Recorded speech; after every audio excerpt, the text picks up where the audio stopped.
Hi, I'm Miriam Sumset, Web Editor-in-Chief of Money Week magazine. Welcome to another one of our video interviews. Today we are extremely privileged. We have with us Bernard Connolly, who was one of only 4 economists who Mark Carney named in 2008 as having correctly anticipated and analysed the great financial crisis. He's also the author of this particularly brilliant book, The Rotten Heart of Europe, which I have talked about many times, so regular readers will, I hope, have read it by now. If you haven't, go out, get it and read it. But what we're going to start by talking about today is a subject which covered at some length in this, which is the European Union, and specifically, should Britain be leaving the European Union? There's a big question for you. Oh, it's an easy one to answer, Mary. Yes, of course it should. And it should do that because the European Union is explicitly anti-democratic. It aims at eliminating the rule of law. It aims at instituting initially a sort of crony capitalism state that would eventually, but quite quickly, transmute into a bureaucratic socialist state. It is oppressive, it is hypocritical. It has inflicted enormous misery on all its subject countries, most obviously, of course, through monetary union, which was presented as an economic mechanism, but was always intended, and we have a former Commission President, Romano Prodi, to vouch for this, it was always intended to create economic crises which would push people into giving up more of their sovereignty, democracy, legitimacy, freedom. And sad to say, it's been very successful in that regard, if in no other. Okay, well, let's go back a bit to what you first said. It's explicitly anti-democratic. Now, a lot of people will say, how can that be? We vote for MEPs, our MEPs go and sit in the European Parliament. It might be not as directly representative as perhaps the Westminster government, but nonetheless, that's a democracy. Well, I think there are 3 levels of an answer to that. One is, if you like, the debating point answer, to say, Stalin's Soviet constitution of 1938 was the most perfectly democratic ever devised on paper. But Stalin ran an empire. The European Union is an empire. It has imperial ambitions which extend beyond its present borders. It has the ambition to create a multinational army, which, as John Stuart Mill said on representative government 150 years ago, has been the executioner of liberty throughout the ages. Okay, but who is it then? If it is not when you talk about the EU as it, if it is not the Parliament, what is it? It increasingly is Angela Merkel. Leaving that question aside for the moment, perhaps we come back to it. It is a nomenclatura. It's a nomenclatura consisting of politicians, but even more so of bureaucrats, of bankers, of a certain number of academics, of media people. It's Davos man with power rather than just a good lunch. And Davos man has power through the European Council? The European Council and the Council of the European Union, and naturally these 2 things are easy to confuse, but the European Council is the coming together of ministers in a specific area, in foreign affairs, in economics or transport or whatever. The European Council is the summit at which the heads of state or government gather whenever they do and stay up all night and drink coffee and come to so-called deals. But neither of those 2 processes has any democratic legitimacy. Neither the formal decisions of the Council of the European Union nor the decisions of the European Council. The European Parliament was rightly said by the German Federal Constitutional Court as long ago as 1993 as not having the potential to be the basis of a democratic system. And the reason the German Constitutional Court said that was that for there to be a democratic system you need a demos. You need in effect a community which is neither on the one hand just a collection of disparate individuals or groups, cults, sects, tribes, gangs, regiments, religions, or whatever, nor on the other hand an empire. Where the European Union is heading is towards a sort of very unfortunate amalgam of the 2 models. It is heading towards an anarcho-imperial state, of which there have been several examples in history, perhaps one of the most pertinent being the Austro-Hungarian Empire. And it was the clash of empires, and particularly anarcho-imperial empires, that produced the First World War. And it, quite frankly, I mean, when one thinks of the disgusting, obscene horror of war, I don't know how people who are in favour of the European Union can sleep at night, because what they are doing is creating a set of social tensions by eliminating a political sense of national identity. They force human beings, I'm not saying they do it deliberately, perhaps they do, but certainly it has the effect of forcing human beings to seek a sense of belonging in something else. Whether it's an ethnic sense, a racial, religious, linguistic, whatever, and we're starting to see that unfortunately happen in Europe. We would say that the rise of nationalism in various countries across Europe is a direct result of that, or the rise of various, what we would consider to be extreme political parties is a direct result of the way the EU is working to eradicate cultural differences between nations. Well, I'm not sure it's seeking to eradicate cultural differences. What it's seeking to do is to eradicate the right of people to order their own existence. And in doing so, you know, people say, well, why should I bother? I mean, what does it mean to be Swedish anymore? What does it mean to be Danish? And they're two very good examples at the moment. Do I define my Swedishness by the fact that I have a Swedish government which that Sweden makes its own laws and makes laws only for itself? No, that doesn't happen anymore. What am I? Oh, perhaps I'm white Caucasian, and I don't like all these Somalis who are coming into Sweden. Now, whatever one thinks morally of that set of attitudes, it is a plain, observable, undeniable fact that those attitudes are quite directly related to the European Union's attempt to abolish democratic legitimacy and the feeling that, well, we run ourselves. If I've got no say in the way how things are run, let me forget about the political process. Let me forget about democracy. Let me define myself in terms of what I'm not. Now, I'm not a Somali, I'm not a Muslim, I'm not white, I'm not Christian, I'm not whatever I am. And one can see it, one can feel it. It is just happening in front of our eyes. Okay, let's go back to the second thing you said at the very beginning, which was that the EU is dedicated to removing the rule of law. Now, people would say that for one thing the EU is good at, it's making laws.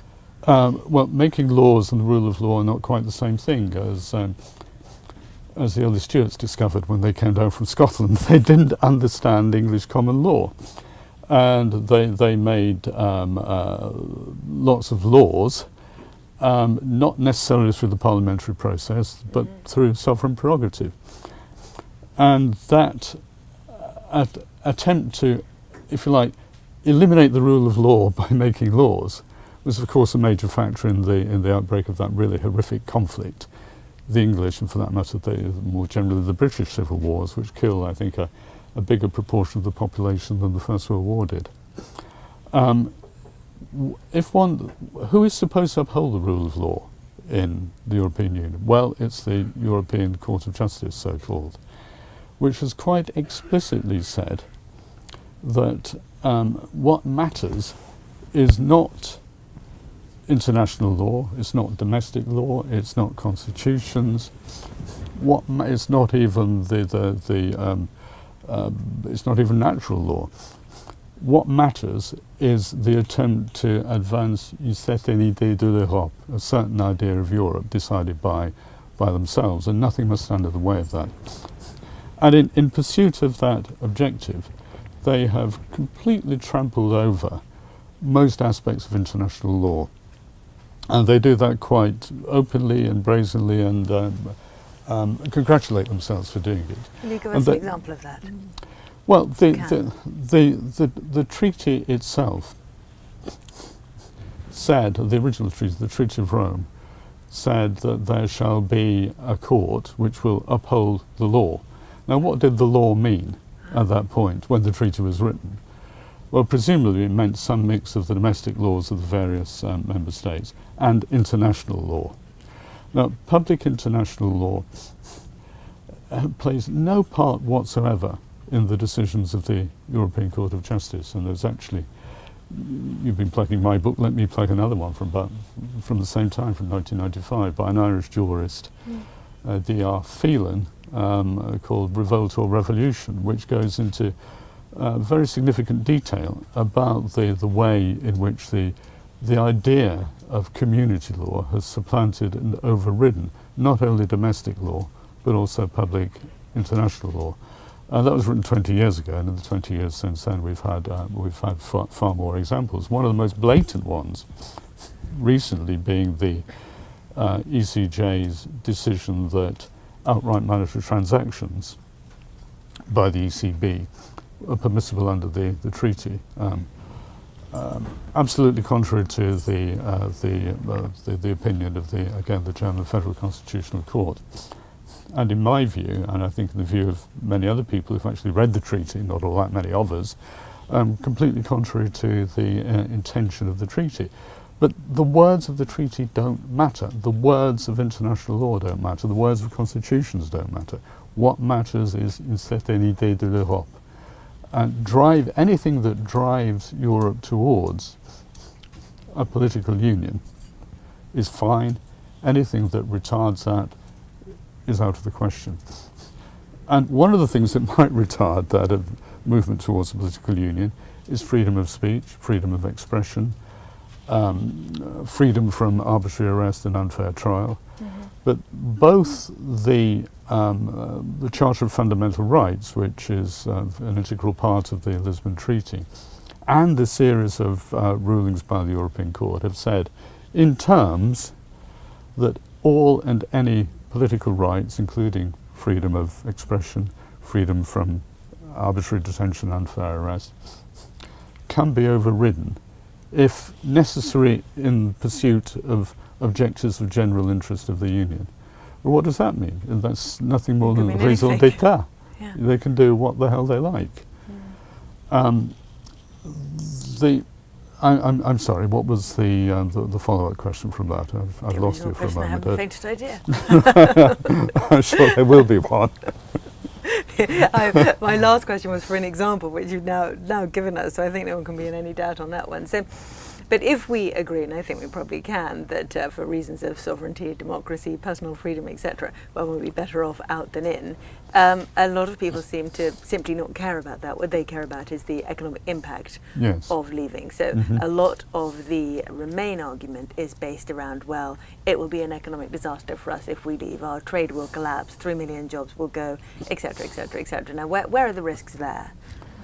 Well, the risk, first of all, is of ludicrous exaggeration. One recalls that Martin Wheel, whose work at the National Institute was misused a dozen years ago by the proponents of Euro entry, said that the claims about 3 million jobs were the most Goebbels-like claims he'd ever seen as an academic researcher, and of course they are. If the more measured estimates of the economic impact of withdrawal, such as that from Open Europe, for instance, which is a highly respected research organisation, put it in the range, roughly speaking, of plus or minus 1% of GDP, which frankly is well within the margin of statistical error anyway, of the accounts as they're published. Now, of course, there will be uncertainty. There's no doubt about that. There's uncertainty before elections. There's uncertainty about any event which doesn't have an outcome known in advance. And one's seen that reflected over the past 6 weeks or so in a degree of weakness of sterling, particularly against the dollar rather than against the euro. At the same time, not true today, but over most of the past 6 weeks, the British stock market has outperformed continental stock markets. Now, what is that conjunction of things saying to us? Well, I think it's saying that sterling was overvalued, and it's a jolly good thing that it's come off. Now, the problem about the British economy, and of many other economies in the world, is that because of the mistakes that have been made over the past 20 years, I would say, perhaps we can talk about that a little bit later, that sterling is on in slightly technical terms, too strong a forward curve. That is, the combination of interest rates and expectations for currency movements are wrong for the state of the economy. That's true of almost everywhere in the world. You say, how can that happen? How can it be true that everyone in the world has got the wrong currency? It's got the wrong currency for its own economy. And that's a big, big problem for the world. Again, perhaps we can talk about that later. But essentially, what the British economy needs is a combination of higher interest rates and a weaker currency. Higher interest rates because the low interest rates are clearly part of the reason for pretty miserable productivity growth. Can we stop and explain that? Low interest rates are causing our bad productivity growth. I mean, the Bank of England is very confused about the productivity puzzle, as they call it. Well, there is a puzzle. I mean, no one could deny that there are aspects of the question that can't be readily explained with any great degree of confidence. The bee I have in my own bonnet is that standards of education have collapsed, of course, but that again is a Western world phenomenon, not just a British phenomenon. But if you have misaligned interest rates, and forgive me, I'm going to have to go into a little bit of jargon here, what is required for the successful operation of a capitalist economy is that three rates should be in some sort of alignment. I don't mean they're equal, but there is an equilibrium relationship between them. And those three rates are the real rate of interest, the anticipated rate of return on capital, and the rate of time preference, the rate to which I prefer to have my lunch today rather than tomorrow. And when those get out of line, as they clearly have done in Britain and the world over the past 15, 20 years, you set yourself on a conveyor belt which leads to ever lower real rates of interest, ever lower anticipated rates of return. The ever lower real rates of interest create zombie companies. They interfere with the efficient allocation of capital. If I can put it like this, there's a maxim that says, what defines a capitalist society? Well, it's the maxim that build a better mousetrap and the world will beat a path to your door. Now that's it's true, I think, but it's a static view. And what the dynamic analogue of that maxim would be that build a better factory and investors will beat a path to your door. If you've got a higher rate of return than anyone else, you should invest. People should invest in you. The problem is that, and this is drifting a little bit away from Brexit. That's right. We're okay drifting. We'll come back to Brexit. It's okay. We're interested in this. If you have a period like that of the early to mid-1990s, when there was a burst of scientific, technological and entrepreneurial initiative, which created high anticipated rates of return in certain sectors of the economy, not the whole economy. If you think back to the mid-90s, it was what people called it at the time TMT, technology, media, and I forget what the other T was about. But there were a lot of firms which had new technologies, new ideas, were taking advantages of improvements in the structure of economies, particularly in the United States, post Reagan's reforms. And the central bank, the Fed in the US case, took the view that, oh goody, we're going to have higher productivity growth. Higher productivity growth means lower inflation, all other things being equal, and that means we can run interest rates lower than we otherwise would have done. When what they should have been doing was saying, you've got all these firms out there, they're only one sector of the economy, but they're big enough to have an impact on the economy as a whole. They've driven up the average, if you like, anticipated rate of return in the economy. The real interest rate should go up to follow them. Right. It didn't. So that was the original mistake. That was the original sin, if you like. That was Greenspan eating the apple in the Garden of Eden. And what that did was to create overinvestment, not specifically in the sectors with high rates of return, But what it did was to create overinvestment in the economy as a whole, because what should have happened was that higher interest rates would have postponed, not eliminated, but postponed investment in the less sexy sectors, if you like, and would also have prevented a bringing forward of consumption ahead of the materialization of future income gains. Now, because those things didn't happen, when the, shorthand call it the tech investment boom, came to an end, as all booms do eventually, very heavy investment in tech meant that supply capacity had increased. You've got to sell it to someone. Who are you going to sell it to? Well, there's no pent-up demand because everyone's been investing and consuming like crazy anyway. And overcapacity developed in the economy as a whole. In response to that, the Fed said, oh, it looks as though the rate of return on investment has declined. To prevent an investment crash and the knock-on effects of that on the overall economy, we've got to push down real interest rates, which is what they did.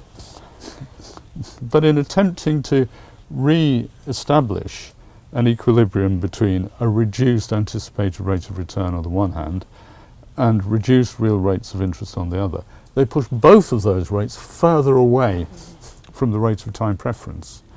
And what that does, am I allowed to use a technical term? Yes, you can. The operation of the Euler equation for consumption implies, again, other things being equal. I've put a lot of explanatory notes on this interview. That if the real rate of interest is cutting one or two corners, but I think it's innocuous here. If the real rate of interest is lower than the rate of time preference, the expected path of consumption relative to future income is downwards. Now, what that means is that every time you cut interest rates to try to support the economy, you thereby create a future gap. What do? Oh my goodness, we better cut interest rates some more. Or we better have a credit bubble or an asset price bubble, because I said I was cutting a couple of corners. And the corners I was cutting were that... No, you can't cut them and then bring them back. Yeah, all right. I tried to round them and soften them a bit. That you can frustrate the operation of the Euler equation in two ways. One is that you can make people think that they can borrow without limits and it doesn't matter. You have a credit bubble, which we did in the mid-2000s. Yeah. Or you can mislead them about their future income prospects by driving up asset prices. And of course, both those things happened in the mid-2000s. Yeah. Both of them were unsustainable, and inevitably that process led to a financial crisis. We have recreated that process over the past few years, and inevitably we will again have a financial crisis unless real interest rates go down even further. How can real interest rates go down even further when nominal interest rates are already negative? Zero. Well, bond yields are still not quite zero, but not all bond yields are negative at any rate. You can drive those down further, and the ECB is having another go at doing that today, almost as we speak. Ultimately, you are faced with a situation in which you can't push nominal rates down any further, even very long rates. And then, for the first time ever in the history of the world, there is a Keynesian liquidity trap. Keynes himself thought the idea of a liquidity trap was silly. It could never actually happen. Unfortunately, we're having one. We're moving towards that. And then what do you do? If you want to push rates down further, the only way you can do it is by increasing inflation expectations. If you succeed in doing that for a year or two, you'll find yourself still on the same conveyor belt. You need even lower real interest rates. By construction, that means even higher inflation expectations at that point. Well, if you succeed in getting it, you end up with hyperinflation. Not all of a sudden, but there'll be a ratcheting up of inflation expectations, you end up with hyperinflation. If you don't succeed in getting it, and the central banks have had a hard time even attempting to achieve 2% inflation, what then? There's a crash. Okay, so there's going to be a crash then? There is going to be a crash. How soon? I think it's coming quite close. I remember 5 years ago saying it was going to be 5 or 6 years, and 2 years ago saying it was going to be 24 to 36 months. So I don't think I've departed from that timetable. What is starting to happen, and it's quite worrying, is that people, markets are losing confidence in the ability of central banks to affect things. Yes. Which seems entirely reasonable, loss of confidence. Well, I think it's a very reasonable loss of confidence. So what can be done about that? Well, I think we're starting to see very loud signals from all sorts of people, including central banks. Oh, please, governments, please spend some more money. Let's have bigger deficits, Well, and this don't is worry, something we'll the central finance banks it. have been saying for ages, that it's not fair for elected governments to push all the work onto them. They end up effectively working as fiscal authorities in the way they end up transferring wealth around the place. Indeed, and they are, end yes. up with this sort of huge burden of policies that they know they don't really understand, and they know they can't fully Well, it's a little bit anticipate the effects hypocritical on of, so the difficult part for of them. central banks, because they spent many years being the ayatollahs of sound public finance, and say, oh my goodness, monetary policy will be overburdened if governments go around spending freely and don't worry about their deficits and so on. Now they've turned the page completely and say monetary policy is overburdened if you don't go and spend all this money. Now, there's a degree of rationality in what they say. I think they do now realise that they are acting as fiscal authorities. They are acting as fiscal authorities who, even leaving aside the EU question, are not democratically legitimate in playing that role. And they're very worried that however hard they try, they don't seem to be working. People are losing confidence in them. If people lose confidence in the ability of central banks to hold things together, then it is more likely that you have a crash and a financial crisis. So they're rather desperately now saying to governments, oh, please spend some more money, and don't worry, we'll finance it for you. But suppose that happens. Government spending is another way of bringing forward demand from the future. It's the same process as that set in train and sustained by pushing down real interest rates or creating credit bubbles or asset price bubbles. It doesn't solve anything. You then have the problem that you succeed for a year or two, the economy appears to stabilise for a year or two, but then you're back into this situation of people understanding that too much spending has been brought forward from the future. They try to cut back on their spending. You have to have even bigger budget deficits. And you end up, if you go down this route, not with the hyperinflation or the crash which you get through leaving everything to the central banks.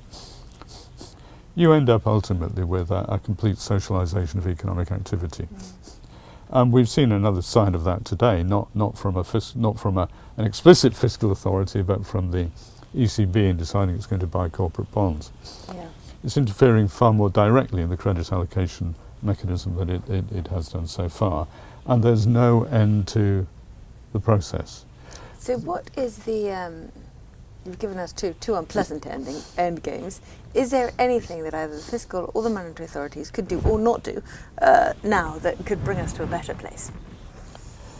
Well, if you are very brave and very optimistic, you can say they should just let everything go hang. Allow a liquidation out of which would emerge a leaner, fitter, better adjusted economy. And had they done that, say, in 2000, might have worked. But my fear is that things have now gone so far that if you attempt to allow, a so-called Austrian liquidation of the economy, that you end up with horrific Keynesian multiplier effects. It's another route to a financial crisis. You would end up with an even more direct and immediate socialisation of activity. I think if that were to happen again, no bank is going to be allowed to go down, I think, but politics won't allow the banks to get away with it, as in the popular perception they did last time. There would be much greater, tighter government control over, not just over the banks, but over the whole financial system. Now, in a number of instances, that's not turned out to be too bad a thing. If you think of the Nordic financial crisis at the end of the 1980s and beginning of the 1990s. Well, there was a mix of solutions in the three countries concerned, Finland, Sweden and Norway, but in a sense Norway was the most extreme, and there was effectively a nationalisation of the banking system. But the Norwegian political process was such that it could be denationalised again when the crisis was over. I think that the fear one has to have, is that if we had a Nordic, or for that matter a sort of 1998 South Korean type response to a crisis, that the financial sector would never be denationalised, and we would end up with a government-run financial system, and a government-run financial system means effectively government control, not just over the distribution but over the allocation of income and expenditure, and that would not be a good thing. Now, what I've been suggesting is that we're probably going to get there anyway, and the balance to be struck is between saying, okay, well, let's carry on as we are, let the frog be boiled, and we end up with a socialist system, without having an overt crisis first. Or we take the risk of allowing a liquidation crisis, which might, if we're very lucky, get us to a better place. But if we're less lucky, would just take us more rapidly to government control. So basically, it's a crash, crash, or crash. And it's only a question of how and when. What's a private investor supposed to do? Well, I think first of all that one should own bonds. The route to the crash will involve a period in which the central banks push down nominal interest rates even further. So those bonds which have a reasonable political backing behind them and still offer some yield, US Treasury bonds, I think, are well worth holding.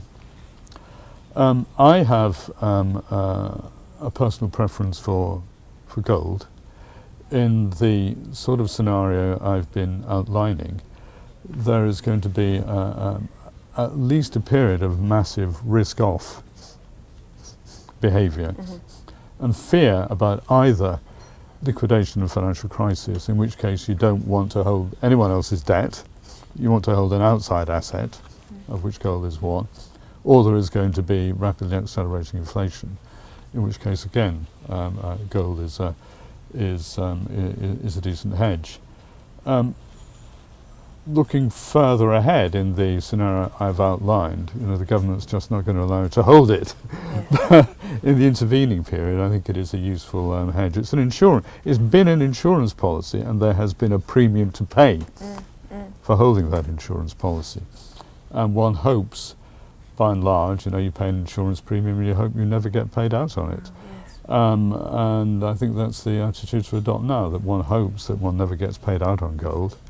But in the all too foreseeable scenarios that I've outlined, then it is a policy that's worth holding. So the other thing I would suggest is that, given everything I'm saying, one doesn't want to sound hedonistic, but leaving moral overtones aside, just spend. Eat, drink, and be merry, because you're not going to. You're not going to get much yield on your savings, and someone's going to take it away through one route or another. Okay, well that's. I think it's good advice. It always sounds good today. Sounds good today. I don't know how it's going to feel in 5 years. What I'm saying is almost a sort of turning Mervyn King's paradox of policy on its head, and suggesting that the problem has been that people have spent too much relative to the future, and that's what has got into the mess. But given that I don't see any way out of it, then the lifetime utility is probably going to be maximised by spending now.